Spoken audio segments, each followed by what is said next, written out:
محترم ناظرین، السلام علیکم ورحمۃ اللہ وبرکاتہ۔ آج کی اس ویڈیو میں ہم بات کریں گے کہ کیا اوجھڑی کھانا جائز ہے۔ یہ ایک ایسا مسئلہ ہے جس میں بہت سے لوگ مبتلا ہیں۔ اکثر دیہاتوں میں دیکھا گیا ہے کہ لوگ اوجھڑی کو بہت شوق سے کھاتے ہیں اور کسی قسم کی کوئی کراہت محسوس نہیں کرتے ہیں۔ یہاں تک کہ قربانی میں لوگ اس میں کدو ملا کر زیادہ لذیذ بنا کر کھاتے ہیں اور منع کرنے پر کہتے ہیں کہ یہ بھی اسی جانور سے نکلا ہے، اسے ہم کیا کریں۔ افسوس صد افسوس۔ اس مسئلے کے تحت میں بہتر سمجھتا ہوں کہ شارح بخاری حضرت علامہ مولانا مفتی محمد شریف الحق امجدی نائب مفتی اعظم ہند علیہ الرحمہ کا ایک فتویٰ آپ کے روبرو پیش کر دوں۔ کسی نے اسے سوال کیا، کیا فرماتے ہیں علماء دین و مفتیان شرع متین مسئلہ ذیل میں کہ زید کہتا ہے کہ اوجھڑی کھانا جائز ہے، اور دلیل کے طور پر وہ بیان کرتا ہے کہ میں نے بعض ذمہ دار علماء کو اوجھڑی کھاتے دیکھا ہے، اور عمر کہتا ہے کہ فقہ کی کتابوں میں مثانہ وغیرہ کے عدم جواز کی علت بیان کرتے ہوئے یہ بیان کیا گیا ہے لِأَنَّهَا مِمَّا تَسْتَخْبِثُهُ الْأَنفُسُ۔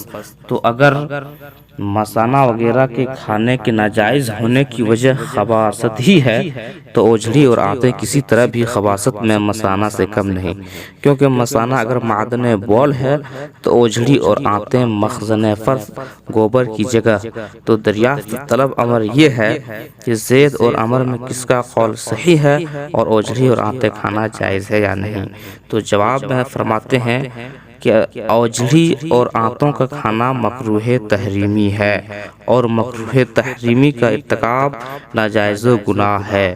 در مختار میں ہے کل مکروہ ای کراہت التحریم حرام ای کالحرام فی العقوبۃ بالنار۔ ہر مکروہ تحریمی کا استحقاق جہنم کا سبب ہونے میں حرام کی مثل ہے۔ متداول کتب فقہ میں اوجھڑی اور آنتوں کا کوئی حکم نہیں ملتا، مگر اعلیٰ حضرت امام احمد رضا خان قدس سرہ نے اپنے فتاویٰ میں بدلائل ثابت فرمایا کہ اوجھڑی اور آنتوں کا کھانا مکروہ تحریمی ہے۔ اس کا خلاصہ یہ ہے کہ حدیث میں 7 چیزوں کی ممانعت وارد ہے: زنانہ، مردانہ عضو تناسل، خصیہ، غدود، مثانہ، پتا اور خون۔ شامی میں ہے لما روی الاوزاعی الا ان قال ان مجاہد قال قرح رسول اللہ صلی اللہ علیہ وسلم من الشاءۃ الذکر والانثیین والقبول والغدود والمرارۃ والمثانہ والدم۔ اور عام کتب میں انہی 7 پر اکتفا فرمایا، مگر بہت سی کتاب میں ان پر اضافہ بھی ہے۔ مثلا حرام مغز و پٹھے جو دونوں شانے تک کھینچے ہوتے ہیں۔ اس سے مستفاد ہوا کہ کراہت انہی 7 میں منحصر نہیں، بلکہ علت کراہت کے پائے جانے کے بعد دوسری چیزیں بھی مکروہ ہوں گی، اور ظاہر ہے کہ ان تمام 7 چیزوں میں علت کراہت ان کا خبیث ہونا ہے، یعنی گھناؤنا پن اور گھنونی چیز بنص قرآن حرام ہے۔ ارشاد ربانی ہے وَيُحَرِّمُ عَلَيْهِمُ الْخَبَائِثَ۔ خباثت کی تفسیر میں عارف باللہ ملا احمد جیون قدس سرہ فرماتے ہیں ما یستخبث قدم ہے جس سے گھین کی جائے، اور المنجد میں خبائث کے معنی ہے ما کانت العرب تستقذرہ ولا تأکلہ، جس سے عرب گھین کرتے تھے اور کھاتے نہ تھے۔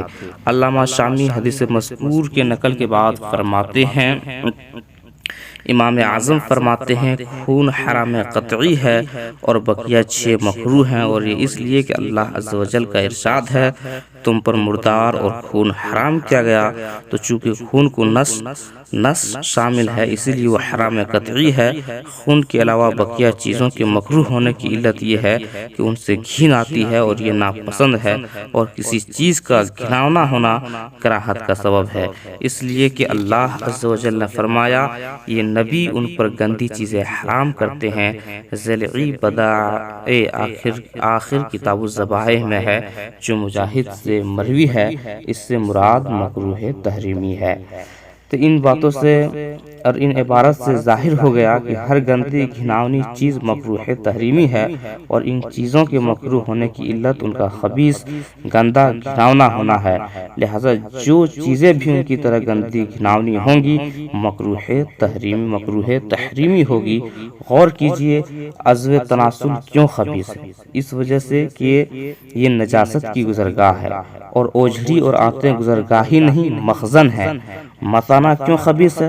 اس لیے کہ یہ مخزن بول ہے، تو اوجھڑی اور آنتیں لید کے مخزن ہونے کی وجہ سے ضرور مثانہ کی طرح خبیث، اور ذکر اور فرج سے خباثت میں زائد ہونے کی وجہ سے ناجائز و مکروہ تحریمی ہوگی۔ اعلیٰ حضرت قدس سرہ کے نص کے بعد کسی نص کی حاجت نہیں۔ اعلیٰ حضرت قدس سرہ نے نہایت واضح غیر مبہم الفاظ میں دونوں باتوں کی تصریح کی ہے کہ اوجھڑی اور آنتیں مثانہ، ذکر اور فرج کی طرح مکروہ ہیں، اور یہ بھی کہ یہ مکروہ تحریمی ہے۔ زید کی روایت اگر صحیح بھی ہو تو وہ عالم کتنے ہی بڑے ذمہ دار ہوں، اعلیٰ حضرت قدس سرہ سے بڑے نہ ہوں گے، چونکہ ان چیزوں یعنی اوجھڑی اور آنتوں کی کراہت کتب فقہ میں مصرح نہیں، ان کا ذہن اس علت کراہت کی طرف نہ گیا، اور اعلیٰ حضرت قدس سرہ کی اس فتوے پر انہیں اطلاع نہیں ہوئی، اسی وجہ سے کھاتے ہوں۔ تو اس سے پتہ کیا چلا کہ اوجھڑی یہ کھانا یہ مکروہ تحریمی ہے، ہمیں اس سے پرہیز کرنا چاہیے۔ امید ہے کہ یہ جانکاری، یہ ویڈیو آپ کو اچھی لگی ہوگی۔ اگر اچھی لگی ہو تو اپنے دوست و احباب میں اس کو شیئر کر دیں، اور چینل پر نئے ہیں تو چینل کو سبسکرائب کر لیں، ساتھ ہی بیل آئیکن کو پریس کر دیں۔ ملتے ہیں اگلے ویڈیو میں، تب تک کے لیے خدا حافظ۔